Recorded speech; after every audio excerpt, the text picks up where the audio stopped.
If they stick the landing, X-Men 97 is going to go down as one of the greatest reboots slash continuations in any medium of all time.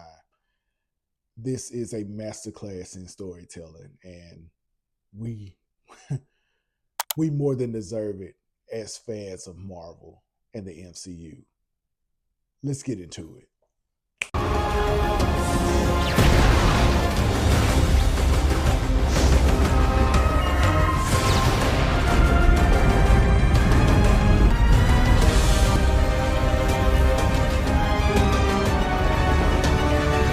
So, it's been a couple weeks since my last X-Men recap video, and here we are picking up with Life Death Part 2. And I'll just get into like the main reason we're here for Life Death, and that's Storm. Yes, as you saw in the clip, Storm regains her power in spectacular fashion. I loved it. I personally would have gone in a different direction, but that's me being a Black Panther fan. Like, I would have made her go to Wakanda or some shit and get it back. I realized that this is an X-Men show, not a Black Panther show. But let me have my dreams. Fuck it, right? Anyways, Storm goes on this epic battle against the adversary. Powerless, but really the adversary is just playing a lot of mind games with her.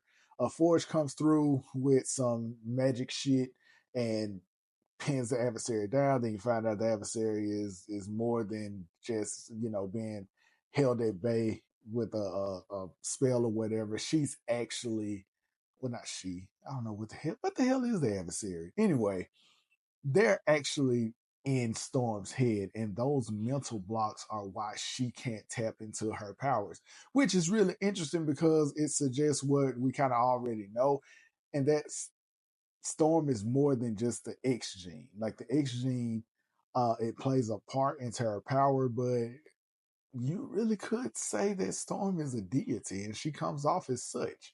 She gets her powers back. It changes her hair and her wardrobe. We got thick ass Storm now, and I love it. I've always loved this particular costume, the black with the little crown, thighs out. You know what I'm saying? Nice, dope ass cape. It's a great upgrade to her '90s costume, quite frankly.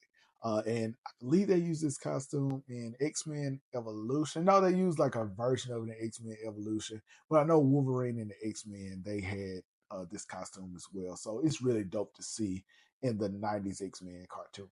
Her story arc ends with her finding out everything that happened on Genosha. And yeah, so pretty soon we should be getting Storm back. But how soon? Now, the other meaty part, pause, of the Life Death Part 2 episode is Charles Franklin Xavier. I know that's not his real name, but anyway, he's alive and well, and he's gallivanting with Lilandra, who is the queen of the Shi'ar Empire. And yeah, this man need to be back at home, and he's off enjoying himself with his girl. Now, I did remember coming into this show that Lilandra did take Charles's body with her after his supposed death. In my mind, I'm like, okay, that's not the end of Charles' story, but it was the end of the show, so it kind of was what it was.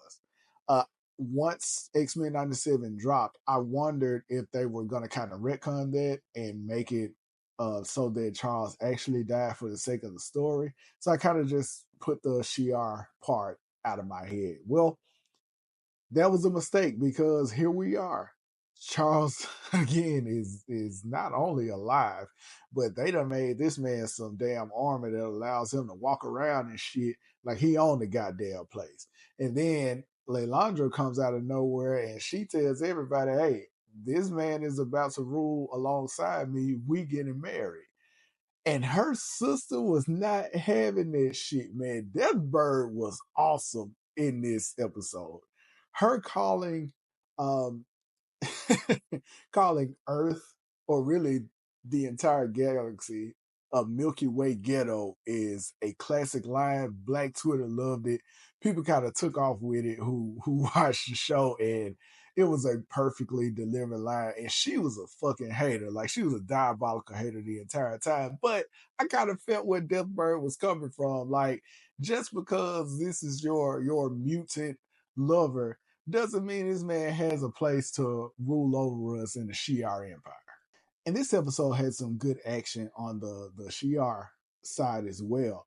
I was thrilled to see Gladiator again. Gladiator just looks cool, man. He has the purple Superman mohawk shit going on. Gladiator is just a badass character, and he does some badass shit in this episode. And I never get enough of seeing that character in this universe. Like, I was a huge fan back during the original run, and here I am again, kind of fanboying out because my boy Gladiator showed up doing Gladiator shit. And just when asses was really about to get kicked, I guess all of a sudden Charles Xavier remembered that he's like one of the greatest telepaths of all time. And he said, hey, we don't have to fight. I can just put y'all into like this coma-like state and we can have a meeting of the minds literally on the astral plane. And that's where things get a little bit more interesting. I will say here, Charles Xavier's speech is a little preachy. However, they hold the 90s sentiments very well in this show, so it fit. And he went back to, he basically took them to school, and he had them in desk and shit, looking like a bunch of jerks. And he was telling them, look, this is why we need to coexist. The Shi'ar Empire isn't pure blood anyway, so it would make sense for me to be a leader. And just because I'm different from you doesn't mean that I can't be a good leader and a good person for you all. I want you to keep in mind, he's doing all this finessing because he was told or challenged by Deathbird to essentially erase his memory of the X-Men to ensure that he was fully committed to the Shi'ar Empire and to Lilandra. And right when it came down to it, Charles was like, nah, fuck that shit. I'm not about to forget my people, man. Y'all just gonna have to accept me for who I am. And I really like that as a concept, or how that concept, I guess, was executed. Like, it makes sense for Charles, and being who he is, to find a compromise amongst the hate and the distrust, because that's what he does on Earth. Like, he's trying to find a way to let humans know, look, we're not here to be a threat to you. We should be allowed to just coexist on this planet together. And I think that was a brilliant way to tie that in by having the all of the detractors as well as the allies come together, and let's learn a little bit about each other and try to handle this situation peacefully without me getting my memory erased. Well, it was working out until, while on the astral plane, Gambit, who's clearly dead, comes to Charles and gives him a warning and just lets him know, look, like some fucked up shit is happening. And I love the end of this episode because everybody is out of the astral plane. Charles is on the ground, and he looks up at Lilandra and like, look, fuck what the Shi'ar Empire has going on. I need to get back to my children, to my X-Men, and that's where the episode wraps. Life, Death, Part 2 was dope, man. It was great theater. Riots are the language of the unheard. Martin Luther King. But smashing windows is destruction, not communication. Normal people won't accept mutants if they feel threatened. That fear is the whole issue. Perhaps the professor's vision for the future was too nearsighted, and begging for your tolerance was our first mistake. Oh, Hank, no, that's not what I was saying. But it is what you mean. That is the issue. As was your reporting outside my home while my friends were dying.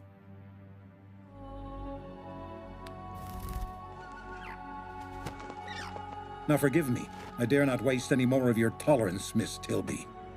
Next up, we have episode 7, appropriately named Bright Eyes, which starts off with Nightcrawler eulogizing our fallen hero Gambit. And look, man, Nightcrawler sent that boy out nice. Like, he talked him up. He really had a good word. And I forgot that Nightcrawler was an ordained minister in this universe. And I love the things that he had to say about Gambit, mainly about Gambit seeing the potential in others and not in himself. And I just thought that was really beautiful, man. It was a beautiful moment in the series, but it was very melancholic at the same time. Another cool factor in this is you see Gambit's family, like everyone from another previous episode in the original run of X-Men. It was just cool to see all of those characters come back together, even though it wasn't in speaking capacity.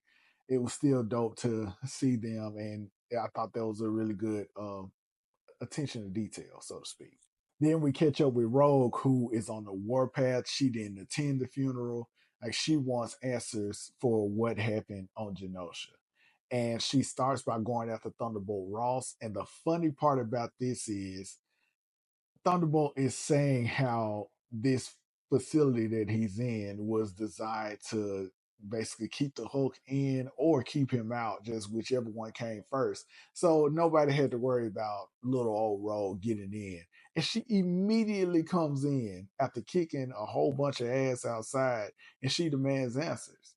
And what's cool about this is Ross gives them to her immediately. Like, she's looking for Henry Gyrick, and Ross gives her the information that he wants because he's like, "This is not my fight. That Genosha shit was fucked up. Do what you got to do. Just get out of my face and leave me out of it. Let me go back to going after the Hulk." So Rogue goes to this facility where Henry Gyrick is, and she starts whooping ass. But she's like, they got him, sitting up like he's supposed to be in prison or whatever. But they got him sitting up in a plush ass halfway house, and she's pissed off about that. But she catches up with him, and of course, he's not going to give her the information that she's looking for, which she's looking for Boulevard Trask, by the way. And she does what she does. She takes her glove off and she extracts the information the old fashioned Rogue way. And weirdly enough, she passes out after seeing a vision and wakes up a long way away from where she caught up with Gyrick under some mysterious circumstances. And Nightcrawler is who found her. But before we get to that, on the way to looking for Henry Gyrick and getting the answers, she runs into Captain America. And they have a pretty intense discussion about finding Henry Gyrick.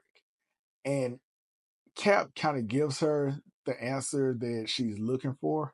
But he tells her, look, we're trying to do this by the book. Yeah, we're taking up for mutants, but it's kind of insinuated that they're not on the same page in terms of the cost. They're taking care of it because an injustice was committed, and it's not necessarily about mutant rights and safety in a nutshell. And she takes offense to his answer, or to him implying that the mutants problem isn't really an Avengers problem. And she takes his shield, flies in the air, and chucks it into a mountain. And I thought that was hilarious. I thought Captain America deserved that shit in that moment. And it's just funny because that's the biggest dick move you can make against Captain America, like separating him from his shield and making him have to climb a damn mountain to go get it back. And he's gonna have to call like Thor or Iron Man or somebody that can fly to find the shit. And it's just the thought of that. It's fucking hilarious, but I digress. So back to Nightcrawler and Rogue. We're reminded here that Nightcrawler and Rogue are siblings, which begs the question, where the fuck is Mystique in all of this? Like, Mystique is always under the radar. She kind of pops up at any time, but she's never outside of the main conflict. So I'm kind of wondering where she is in all of this.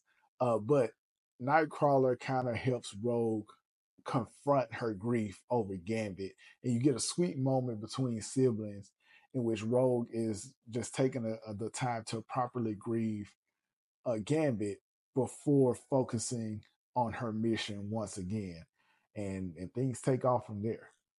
Next, we get a really cool scene where all the X-Men are reunited after doing some cleanup in Genosha and finding Emma Frost, who just discovered her diamond powers and had time to put on lipstick on top of her diamond skin. But anyways, again, I digress. We get to the X-Men going after Bolivar Trask, and they confront him on a roof, and he's getting ready to unalive himself. And before he takes his leap, Rogue grabs him by the collar and she says, "Look, you got to tell me something, like who caused this entire situation." Now, building up to this, uh Trask uses the Oppenheimer quote of, I think, "Here I am, death," or something to that effect. And I thought that was really cool because he has set the foundation with the Sentinels that led to this genocide and everything, and he didn't mean it to go that far, which is, famously, Oppenheimer didn't mean to cause like a nuclear arms race by developing the atom bomb. So I thought that was really interesting and a good way to kind of tie uh, that real world situation into this episode. And when Trask tells Rogue, "Look, I don't have any more information," something pivotal happens. Rogue lets him go. I love that. And here's why I love it. There's a tipping point going on with the X-Men. And part of it is because Charles Xavier isn't there. But it's also interesting because I want to see how he reacts to everything that his students and his children and his best friend has been through in his absence. And I want to see how the X-Men react to him returning as well. But they're not students anymore. That moral compass has kind of been demolished because their loved ones have been taken away from them, and they're really tired of this shit. Like, they're kind of falling into Magneto's philosophy at this point. And it's not like they're trying to do it on purpose or anything. It's what humans have shown them. And what Magneto has said is come to pass and come to fruition. And Magneto, for all intents and purposes, is right. And when she lets Trask go, nobody tries to save him. Not Jean, not Cyclops, of course not Rogue, not Beast, and not Wolverine. And Morph asks, "Well, is this who we are now?" After Wolverine says, "Look, that's the same thing that we all wanted to do. Basically, fuck Trask." Well, Trask basically said, "Fuck y'all back," because Trask is a prime sentinel and he's activated on his way down, and he comes back and he attacks the X-Men. And I'm gonna be honest, he was beating their ass, man. He was really clearing their ass out. Easy, boy. You want redemption? Help us get the real bad guys. What else can you tell us? Anything helps. I'm sorry. I have nothing. Same, sugar.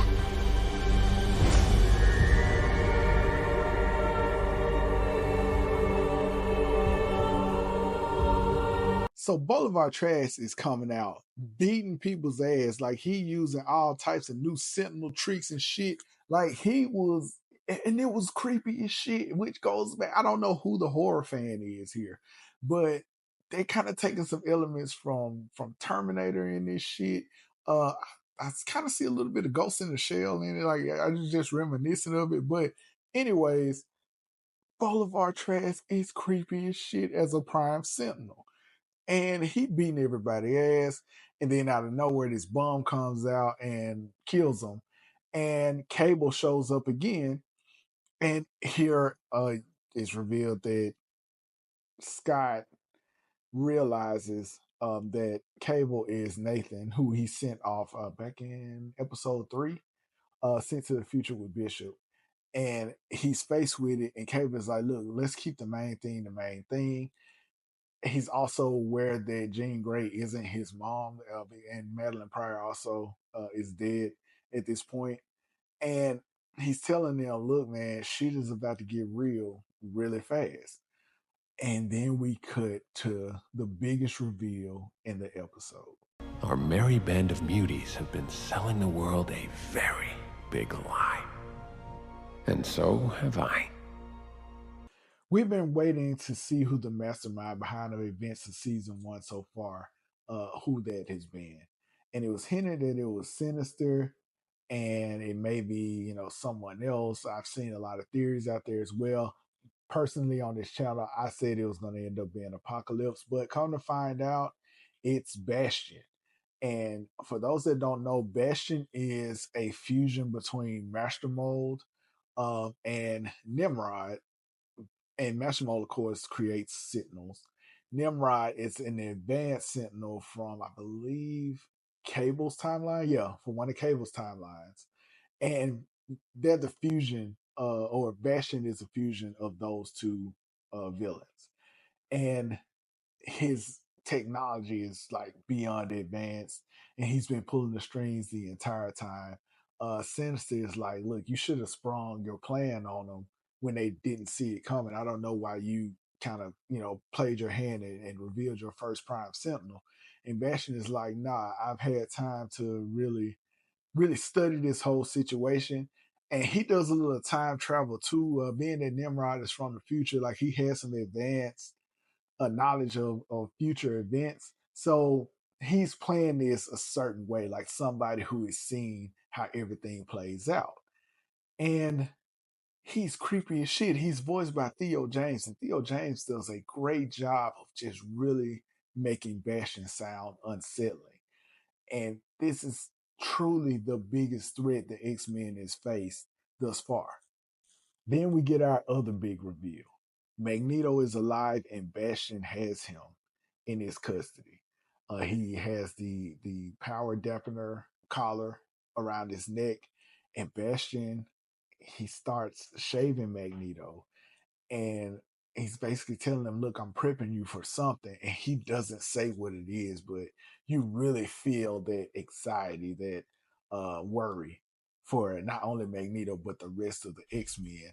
And now we're headed into our 3-part finale. It's been said that episodes 8, 9, and 10 are all the finale for X-Men 97. And it's not looking good for the mutants right now. Bastion, he can create Prime Sentinels using his Master Mold side, and that's what Boulevard Trask was. Boulevard Trask wasn't even like a mutant threat or really a human threat, and he beat the X-Men ass. And Bastion can make more of that. What the fuck are the X-Men are getting ready to do? And it makes me want to, me being this excited about it, it makes me want to take a step back and really appreciate what it is that Bo DeMeo and the X-Men 97 have been able to do. This show is clearly made by fans of not only the X-Men 90 series, but the comics as well. And I'm so grateful. And it almost makes me emotional in a way that we're getting such a quality X-Men product. It's overwhelming, man. Like seriously. I don't know what it is that Bo DeMeo did. What I do know is it doesn't appear to be so bad that he's canceled or anything like that. Like I've heard rumors, but it's been nothing like crazy. Disney, y'all gotta work this shit out. Y'all gotta work this out. Disney Marvel Studios, these are the people that not only need to be over the X-Men franchise in terms of cartoons and things like that, I think they should be given a look in terms of the live action X-Men. They actually have an idea for an X-Men animated movie for Disney Plus as well.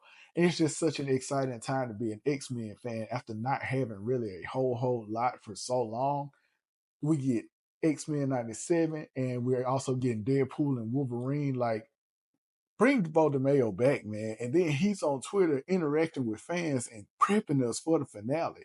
He's telling us, go back and look at One Man's Worth Part 1 and 2.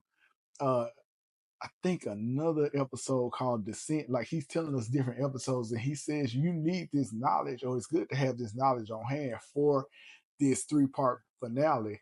And I would tell you about some comics, but that's just going to spoil what we have going on.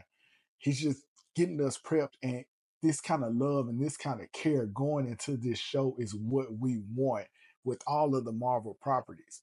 And man, I'm just thankful to be an X-Men fan right now. Seriously. So, X-Men 97, Episode 6, Life, Death Part 2, and Episode 7, Bright Eyes. Have you seen it? Let me know what you think in the comments. Continue to like, continue to share, continue to subscribe. I appreciate all the support, really, man. It's been fun going on this journey And I didn't know how the results were going to turn out, but so far it's been paying off, and I'm really thankful for that. Again, until next time, I'm Jarius, Unapologetic Geek, and I am out.